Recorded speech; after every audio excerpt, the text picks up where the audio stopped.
मैं इसकी पूरी दास्तान आरएसएस के पिछले सरसंचालक सुदर्शन जी से सुन चुका हूं। आज मोहन भागवत हैं, इससे पहले कोई और था, उनसे पहले कोई और था, उनसे पहले सुदर्शन थे। सुदर्शन से मेरा अजीब गरीब तरीके पर मुलाकात हुई। 2001 में मैं इंजर्ड हुआ, मेरी रीढ़ की हड्डी 3 जगह से फ्रैक्चर्ड हो गई और मैं बिल्कुल बिस्तर पर इस तरह पड़ गया कि मूव भी नहीं कर सकता था। उस वक्त इलाज के लिए लखनऊ मेडिकल कॉलेज के ऑर्थोपेडिक डिपार्टमेंट के जो डीन थे डॉक्टर त्रिपाठी, उनसे मेरा राब्ता हुआ। डॉक्टर त्रिपाठी ने बड़ी अपनाइयत के साथ, बहुत लगन के साथ, खुसूसी तवज्जो के साथ मेरा इलाज किया और 1-2 मुलाकातों में या शायद पहली ही मुलाकात में वो इतने मानूस हो गए, कहने लगे इतनी तकलीफ़ में आप मेरे पास अब बिल्कुल नहीं आएंगे, मैं आया करूँगा आपके पास, कहाँ रहते हैं आप, वगैरह वगैरह।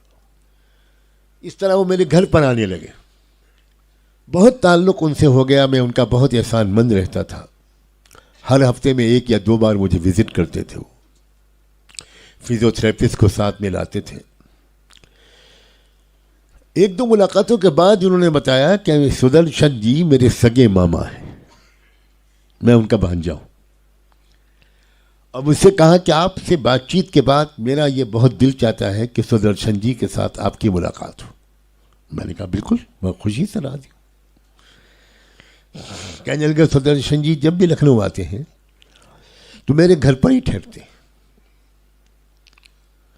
अब जब वो आएंगे तो मैं पहले से आपको इत्तला करूंगा और फिर आपकी उनसे मुलाकात कराऊंगा।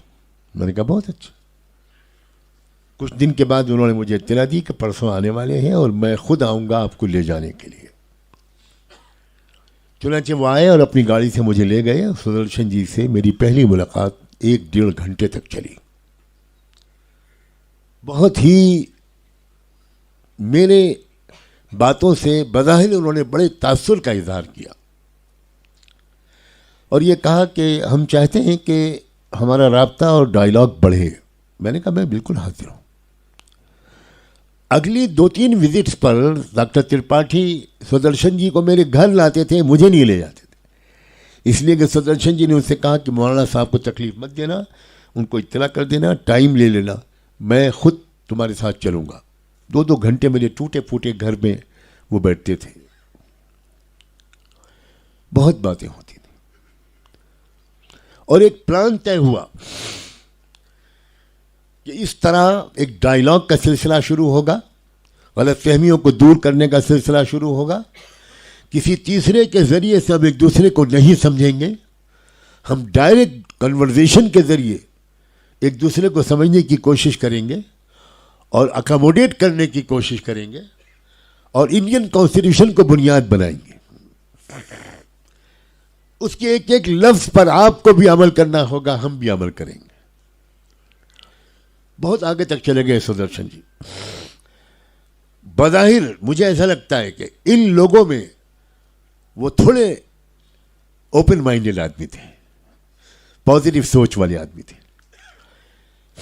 गलती उनसे क्या हुई कि वो बड़े जोश में आ गए और भोपाल के थे, वो भोपाल में गए, रमज़ान गुजरा, ईद की नमाज आई तो सुदर्शन जी ईद की नमाज पढ़ने के लिए सर पे रुमाल बांधकर पहली सफ में खड़े हो गए। आरएसएस का सरसंचालक और मीडिया ने आसमान सर पे उठा लिया। और इसके बाद मैं आपको सिर्फ इतना बता सकता हूं कि 3-4 हफ्ते के बाद सुदर्शन जी इस दुनिया से चले गए।